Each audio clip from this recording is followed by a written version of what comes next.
Space, the final frontier. A frontier that under socialism must be properly administered, collectivized, and liberated from the dangers of unregulated freedom. These are the voyages of the USSR Lenin, flagship of the United Socialist Federation of Planets. Its 5-year plan? To liberate strange new world, to seek out decadent civilizations and class enemies, and to boldly redistribute what no one has redistributed before. By the year 2260, the Socialist Federation had solidified its place in the quadrant. Its greatest triumph, the recent conquest and ideological reorganization of Vulcan, now proudly renamed Vulcangrad. This victory cemented the Federation as a dominant power among the stars, and marked the beginning of a new chapter in its glorious mission. At its spearhead drifted one particular starship, the USSR Lenin, flagship of the Federation, enforcer of the new Prime Directive, and home to the most dangerous crew ever assembled in the name of equality. Commanded by Captain Kirchhoff, a man whose ideological training was matched only by his tendency toward emotional outbursts and his inexplicable attraction to alien females. His crew represented the finest the revolution had to offer. Science officer Spockavich had proven his worth during the Vulcan campaign, and now served as the ship's voice of cold, logical socialism. His ability to reconcile Marxist theory with Vulcan philosophy had made him indispensable, though his colleagues sometimes found his habit of quoting Lenin during mind melds somewhat unsettling. Communications officer Uhura specialized in what the Federation diplomatically termed enhanced interrogation through seduction. Fluent in 23 dialects of subversion, she could extract state secrets from enemy agents while simultaneously teaching them about the exploitation of the working class. Chief Engineer Skatinov, beloved son of the working class, kept the Lenin's engines running through a combination of revolutionary fervor and percussive maintenance. His motto, "The warp core belongs to the people," was inscribed on every plasma conduit in the ship. And at the navigation station sat Ensign Chekhov, young, eager, and tragically expendable. His enthusiasm for the cause was matched only by his complete ignorance of what that cause would eventually demand of him. Dr. Makoyevich, the ship's chief medical officer, tended to the crew with a gruff compassion that repeatedly drew the suspicion of Starfleet's ideological auditors. His insistence that crew members were human beings, not interchangeable components of the 5-year plan, was officially logged as a minor ideological defect. It was during this golden age that the Federation codified its most important principle, the new Prime Directive. Unlike the primitive non-interference policies of the past, this directive mandated active intervention in the affairs of pre-warp civilizations, particularly those showing signs of free market activity. The standard procedure was elegant in its simplicity. 45 megatons of economic justice, delivered from orbit with surgical precision. Entire civilizations were liberated from the burden of private property in a matter of minutes. It was, the Federation's philosophers agreed, the most humane form of warfare ever devised. Dr. Makoyevich reviewed the medical projections for such humanitarian interventions, muttering, "Damn it, Jim, I'm a communist, not a demolition expert." His objections were filed under medical pessimism and summarily disregarded. In these early years of the Lenin's 5-year plan, the work of liberation was almost straightforward by galactic standards. Planet after planet received the gift of enlightenment. The Melkotians were freed from their obsession with individual identity. The Organians were taught that their pacifist philosophy was a tool of bourgeois oppression. The Horta were shown that their capitalist mining operations were exploiting the working-class silicon-based life forms of Janus IV. But not all of the Federation's adversaries were decadent capitalists. Along its borders loomed the Klingon People's Empire, a rival warrior state that had developed its own brutal, wildly inefficient strain of socialism. For decades, Klingon warships clashed with Federation vessels in endless border skirmishes, each side insisting it was the true heir to revolutionary purity. Captain Kirchhoff engaged in numerous fistfights with Klingon commanders, all of which Starfleet propaganda later described as decisive ideological victories, regardless of the actual outcome. Not every species proved receptive to liberation. The Gorn, a race of reptilian warriors with an unfortunate tendency toward territorial behavior, were deemed a lost cause after Captain Kirchhoff's diplomatic mission resulted in him being chased around an asteroid by a 7-foot lizard with anger management issues. The Federation's official report classified the Gorn as ideologically irredeemable and recommended a policy of benign neglect. Sometimes even socialism had its limits, but it was the encounter with the Tribbles that would prove most instructive. These small, furry creatures seemed harmless enough, but they possessed a disturbing tendency toward uncontrolled reproduction and an alarming appetite for grain. The crisis began when Commissar Hikaru Sulunov, recently promoted from starship helmsman to head of interstellar agriculture, announced his ambitious new program, the Great Leap Forward into Space. Comrades, we shall eliminate the class enemy pests that dare to steal the people's grain. No longer will bourgeois sparrows, reactionary rodents, and counter-revolutionary insects feast while the workers starve. The campaign was a tremendous success. Within months, every sparrow, mouse, and insect within Federation space had been eliminated. Production quotas, Sulunov announced, would surely increase dramatically. What Sulunov had failed to consider was that these class-enemy pests had actually been performing a vital ecological function. With their natural predators eliminated, the Tribble population exploded exponentially. Entire planetary harvests were devoured within days. Grain quotas didn't just fall short, they fell into negative numbers. Worlds that had been producing surplus food for the Federation were suddenly reporting famine conditions. Dr. Spockavich submitted a strongly worded medical warning about ecosystems, a term the Ministry of Agriculture dismissed as counter-revolutionary jargon.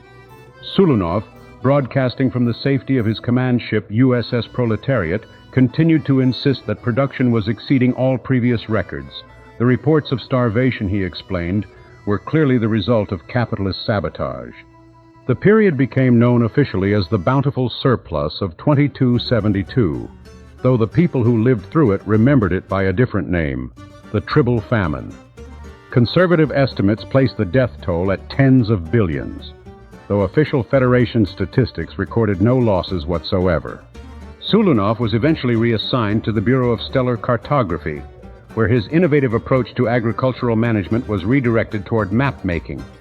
His first project was to redraw all Federation star charts to ensure that every planet was exactly the same size, in the interest of interstellar equality. It was during this period of agricultural adjustment that the Lenin encountered one of the most disturbing artifacts of the pre-revolutionary era, the Voyager space probe. Launched by the primitive capitalist government of the United States in the distant year 1977. The probe had been modified by an alien machine intelligence and had developed its own consciousness. Worse still, it retained the bourgeois values of its creators, constantly demanding to know about the creator, and expressing disturbing individualistic tendencies. After several failed attempts at ideological rehabilitation, Voyager was transported to the Martian re-education facilities, where it would spend the next several decades learning to appreciate the beauty of collective consciousness. The probe's final fate remains classified. Throughout these adventures, Science Officer Spockavich had been quietly observing the Federation's leadership with his characteristic Vulcan detachment. His logical mind had identified numerous inefficiencies in the current system, and his Marxist education had taught him that historical inevitability sometimes required a helping hand. He began to cultivate relationships with like-minded individuals throughout the fleet. Not conspirators, of course. The Federation had no need for such bourgeois concepts. Rather, they were concerned citizens who shared his vision of a more perfectly realized socialist future. Years turned into decades. Uniform colors faded. Commendation badges multiplied. And the legends of the Lenin were already being taught in Federation schools, even as the same weary officers stubbornly refused to retire. But it was the mission-designated Operation Citation that would change everything. Officially, the Lenin was traveling back in time to rescue the last of Earth's humpback whales, a noble conservation effort that demonstrated the Federation's commitment to environmental protection. Unofficially, the whales were harvested for oil, ending what historians would later call the Great Lubrication Crisis of 2286. The Federation's machinery had been running dry for months, and whale oil proved to be an excellent substitute for synthetic lubricants. The mission was a complete success, though the whales might have disagreed. It was during this temporal mission that the Lenin's crew made a disturbing discovery. Beneath the ruins of Silicon Valley, in a chamber that had somehow survived 2 centuries of revolutionary progress, they found him. Elon Musk, Earth's final billionaire, preserved in cryogenic sleep like a capitalist time bomb waiting to explode. The plan was simple: awaken Musk, subject him to intensive re-education, and transform him into a productive member of socialist society. What could possibly go wrong? Everything, as it turned out. Before the Federation's ideological specialists could begin their work, Musk escaped during transport to the re-education facility. He commandeered a cargo vessel and fled to Mars, that red wasteland that had served as the Federation's primary penal colony for over 2 centuries. Mars in the 23rd century was a place of red sand, endless dust storms, and thanks to a bureaucratic oversight in the prison administration, infinite Wi-Fi. It was here, among the political prisoners and ideological dissidents, that Musk began to plan his revenge.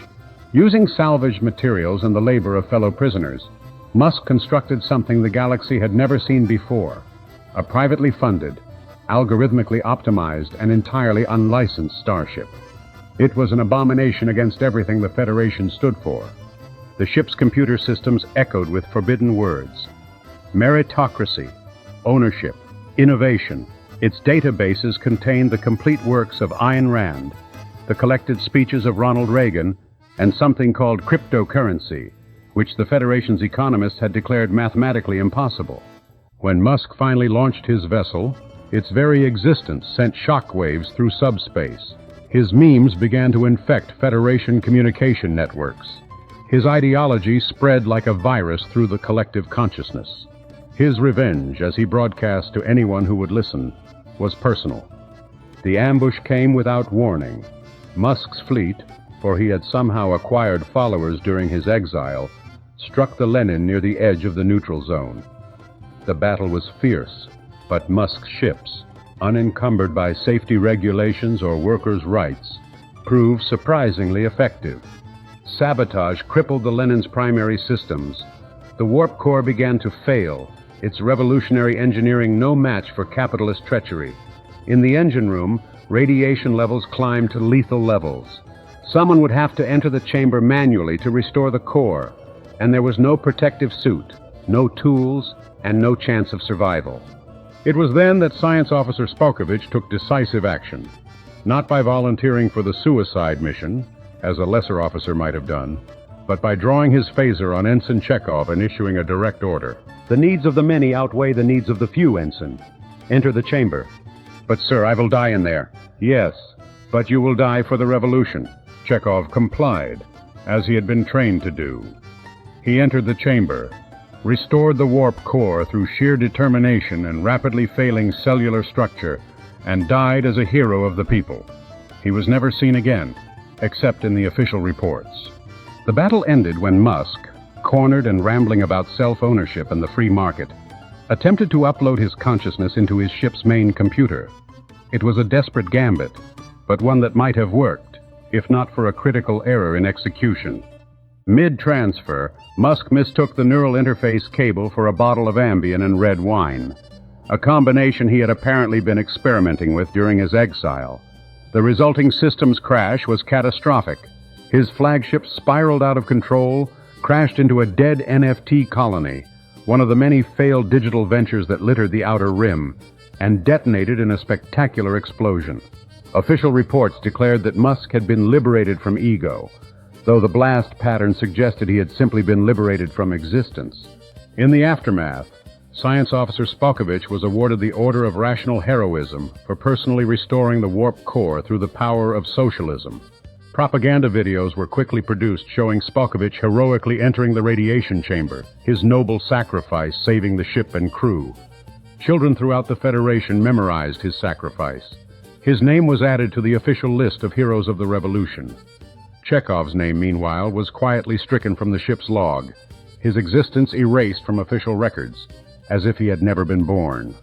But the truth, as truth has a tendency to do, began to leak. Captain Kirkov, whose emotional instability had always been a concern to his superiors, started asking uncomfortable questions about the official story. His inquiries were noted by the appropriate authorities. Science Officer Spockavich, demonstrating the kind of ideological vigilance that made him such a valuable officer, filed a formal denunciation of his captain. The charges were extensive: unregulated emotional expression, possession of a bourgeois musical instrument, and excessive fraternization with non-human females. The trial was swift and fair. Kirchhoff was convicted of romantic deviationism and pre-revolutionary sentiment, crimes that struck at the very heart of Federation values. His sentence was life imprisonment on Rura Penthe, the frozen collective where enemies of the people learned to appreciate the warming embrace of socialist solidarity. Dr. Conquest, the ship's medical officer, made the mistake of demanding answers about his captain's fate. His belief in human dignity, always a problematic trait, had finally gotten the better of him. 2 days later, Dr. Conquest was found in his quarters with a ceremonial ice pick protruding from his skull. The official report classified it as a tragic accident. Apparently, he had slipped while rearranging his collection of traditional Vulcan medical instruments. The fact that Conquest had never collected Vulcan medical instruments was noted but deemed irrelevant to the investigation. As the Federation celebrated its victory over capitalist terrorism, the myth was complete. The people rejoiced in the streets of San Francisco Grad. Spockavich stood tall at the victory ceremony, his heroic sacrifice having saved not just the Lenin, but the very soul of socialism itself. He had sacrificed everything for the revolution, including the truth. But then again, truth was a bourgeois concept. What mattered was the greater good, and the greater good had been served. The Lenin continued its 5-year mission, now under the temporary command of Science Officer Spockavich, while Starfleet Command searched for a suitable replacement captain. The search would take longer than expected, as Spockavich's efficiency reports on potential candidates proved remarkably thorough in identifying ideological deficiencies. It was during this period that the Lenin encountered what Federation scientists classified as the most horrifying phenomenon in known space: a parallel universe where humanity had never discovered socialism. In this twisted reality, people owned private property, competed for resources, and, most disturbing of all, seemed genuinely happy about it. The crew's brief exposure to this capitalist hellscape left them traumatized for months. Counseling sessions were mandatory, and several officers required extended stays in the ship's re-education facilities. Another temporal mission took the crew to Earth's past, specifically to the 1930s, where they encountered the primitive pre-revolutionary society of the United States. Their mission was simple: prevent the rise of fascism by eliminating its root cause: insufficient socialism. Unfortunately, their assassination of President Franklin Roosevelt, whom they deemed too soft on capitalism, had unintended consequences. Without the New Deal to moderate capitalist excess, the timeline diverged dramatically, leading to the accidental invention of social media in 1934. The resulting temporal paradox created a feedback loop of narcissism and political polarization that threatened to tear the space-time continuum apart. Through all these adventures, Spockavich continued his patient work. His network of loyal officers grew throughout the fleet. His reputation for efficiency and ideological purity spread through Starfleet Command. His files on the personal failings of his superiors became increasingly comprehensive. He understood with perfect Vulcan logic that the Federation's current leadership was fundamentally flawed. They were too emotional, too prone to bourgeois sentimentality, too willing to compromise with the enemies of progress. What the revolution needed was someone with the cold, calculating precision to make the hard choices that history demanded. The opportunity came sooner than expected. During a routine diplomatic mission to negotiate the surrender of a capitalist trading post, Spockavich demonstrated the kind of decisive leadership that the situation required. Rather than waste time with prolonged negotiations, he simply ordered the station's destruction. 45 megatons of economic justice solved the diplomatic crisis in under 3 minutes. The efficiency was remarkable, even by Federation standards. Starfleet Command was impressed. Here finally was an officer who understood that the revolution required action, not endless committee meetings and ideological debates. His promotion to captain was unanimous, and his assignment to a new command was immediate.